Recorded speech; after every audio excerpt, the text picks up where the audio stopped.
वज़ीर-ए-आज़म ECO summit में शिरकत के लिए आज़रबाईजान रवाना। शहबाज शरीफ 17वीं ECO समिट में शिरकत करेंगे। वज़ीर-ए-आज़म इक़्तिसादी ताउन तंज़ीम समिट में पाकिस्तानी वफ़द की क़यादत करेंगे। वज़ीर-ए-आज़म इलाक़ाई और आलमी चैलेंजेस पर पाकिस्तान का मौक़िफ़ पेश करेंगे। ECO विजन 2025 से पाकिस्तान की वाबस्तगी का इआदा करेंगे।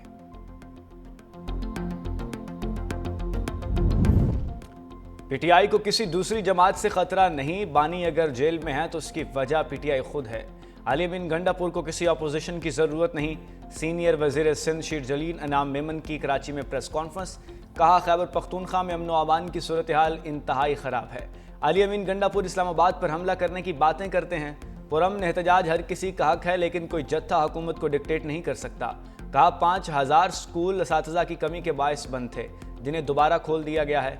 93,018 असातिज़ा को स्कूलों में भर्ती किया। सिंध हुकूमत ने सेहत और तालीम से मुताल्लिक वादे पूरे किए।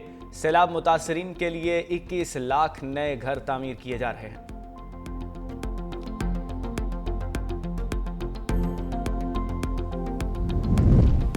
करप्शन से पाक फौजदारी निज़ाम इंसाफ पर शहरी का बुनियादी हक है।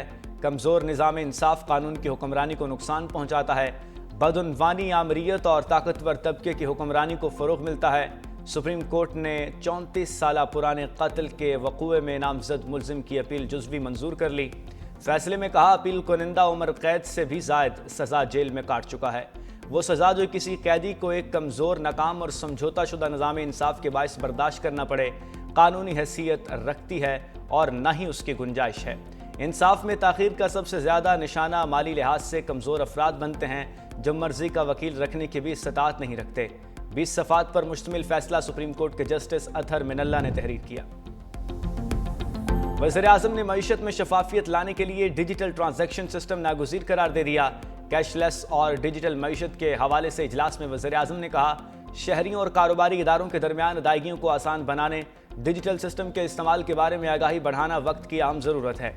इजलास में ब्रीफिंग दी गई कि डिजिटल अदायगियों को फ़रोग़ देने के हवाले से स्टेट बैंक ताजरों के लिए डिजिटल अदायगियों के तरीक़ेकार को आसान बना रहा है। मोबाइल फ़ोन एप्लीकेशन इस्तेमाल करने वालों की तादाद 95 मिलियन से 120 मिलियन तक ले जाने का हदफ है।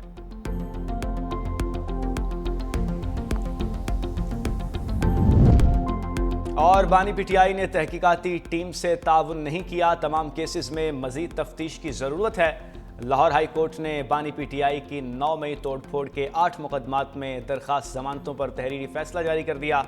लाहौर हाई कोर्ट के 2 रुकनी बेंच ने बानी की तमाम 8 दरख्वास्त ज़मानतों को मुस्तरद करते हुए खारिज कर दी। मुकदमात ममनुए जराइम और ज़ाब्ता फौजदारी के सेक्शन 497 के ज़ुमरे में आते हैं। ट्रायल कोर्ट ने बानी के पोलियो और फोटोग्रामेटिक टेस्ट और वॉइस मैचिंग टेस्ट कराने की इजाज़त दी, लेकिन बानी PTI ने ताउन नहीं किया। AFC women nation cup qualifier में पाकिस्तान की तारीखी फतह। कौमी टीम ने खुद से 62 दर्जे बेहतर इंडोनेशियन टीम को 2-0 से शिकस्त दे दी। मैच में 63% गेंद पर कब्जे के बावजूद इंडोनेशियन टीम कोई गोल न कर सकी। पाकिस्तानी गोल कीपर्स ज़ियाना जीवराज ने कम अज़ कम 8 गोल्स बचाए।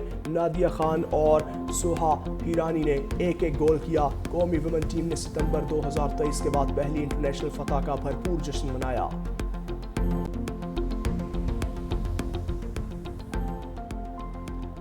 ईरान इजराइल सीज़फायर के पीछे भी वर्दी है। जंगबंदी में वज़ीर-ए-आज़म शहबाज शरीफ का भी अहम किरदार था।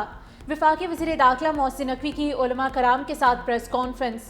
वफाकी वज़ीर ने कहा कि 9 मई की रात अल्लाह की गैबी मदद पाकिस्तान के साथ थी। भारत ने हमारी एक एयरबेस पर 9 से 11 मिसाइल फायर किए, लेकिन कुछ मिसाइल बेस से पहले और कुछ आगे जाकर गिरे। किसी मिसाइल से पाकिस्तान के किसी जहाज़ या एयरबेस को नुकसान नहीं पहुंचा। आर्मी चीफ सीना तान कर खड़े थे, उन्हें कोई परेशानी नहीं थी। जब पाकिस्तान ने जवाबी हमला किया, हमारे तमाम मिसाइल निशाने पर लगे। पाकिस्तान ने भारत में किसी भी जगह शहरी आबादी को निशाना नहीं बनाया। वफाकी वजीर ने मुहर्रमुल हराम में मजहबी हम आहंगी की ज़रूरत पर भी जोर दिया। بھارتی وزیر خارجہ کا پاکستان کے بڑے حملے کے خوف سے جنگ بندی کرنے کا اعتراف۔ امریکی میگزین کو انٹرویو میں جے شنکر نے کہا 9 مئی کی رات امریکی نائب صدر جے ڈی وینس نے وزیر اعظم مودی کو فون کیا اور کہا اگر بھارت نے کچھ باتیں تسلیم نہ کی تو پاکستان بہت بڑا حملہ کرنے جا رہا ہے۔ میں اس وقت اسی کمرے میں موجود تھا جب نریندر مودی کو جے ڈی وینس کا فون آیا۔ وزیر اعظم مودی نے امریکی نائب صدر سے کہا بھارت بھی پاکستان کو بھرپور جواب دے گا۔ جھوٹے بھارت اور چالاک مودی کا پروپیگنڈا پھر رافیل کی طرح منہ کے بل گر پڑا۔ سفارتی محاذ پر بھی بدترین شکست۔ پہلگام حملے پر کوڈ ممالک نے بیانیہ منہ پر دے مارا۔ ہندوستان، امریکہ، جاپان اور آسٹریلیا کے وزرائے خارجہ کو قائل کرنے میں ناکام۔ اعلامیے میں پاکستان کا نام نہ لینے کا الزام۔ واقعے کے ملزمان کو کٹہرے میں لانے کا مطالبہ۔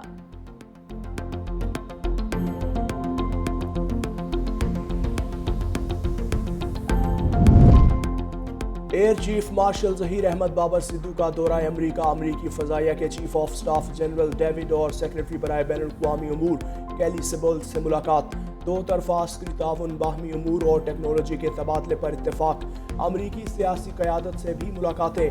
ISPR کے مطابق 1.5 سے زیادہ عرصے میں یہ کسی بھی حاضر سروس سربراہ کا پہلا دورہ ہے جو دفاعی تعلقات میں اہم سنگ میل ثابت ہوا۔ ملاقاتیں پینٹاگون اور کیپٹل ہل میں ہوئیں۔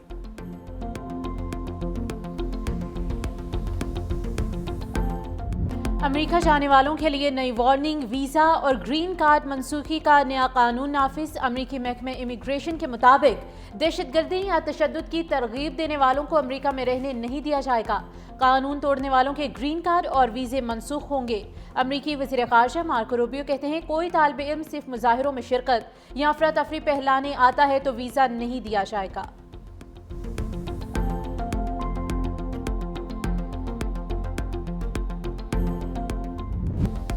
امیگریشن قوانین پر صدر ٹرمپ اور فیڈرل کورٹ آمنے سامنے۔ عدالت نے غیر قانونی طور پر میکسیکو سے امریکہ میں داخل ہونے والوں کو سیاسی پناہ کا اہل قرار دے دیا۔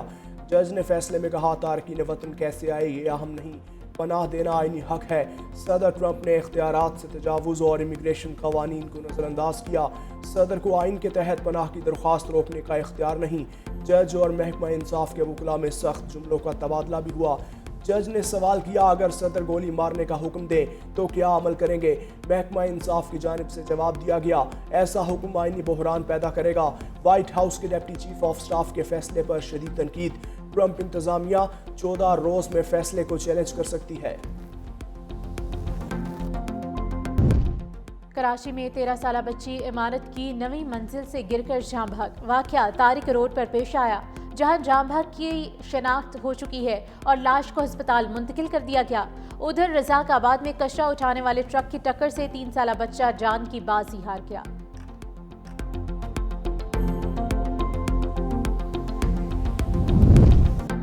اور یورپ شدید گرمی ہیٹ ویو کی لپیٹ میں۔ اسپین، فرانس، جرمنی، ترکی اور اٹلی میں 8 افراد ہلاک ہو گئے۔ جنگلوں میں آگ لگ گئی۔ بعض علاقوں میں درجہ حرارت 40 درجے سینٹی گریڈ سے بھی بڑھ گیا۔ متعدد علاقوں میں ہنگامی حالت نافذ۔ سوئٹزرلینڈ میں دریا کے گرم پانی کی وجہ سے ایک جوہری ری ایکٹر بند کر دیا گیا۔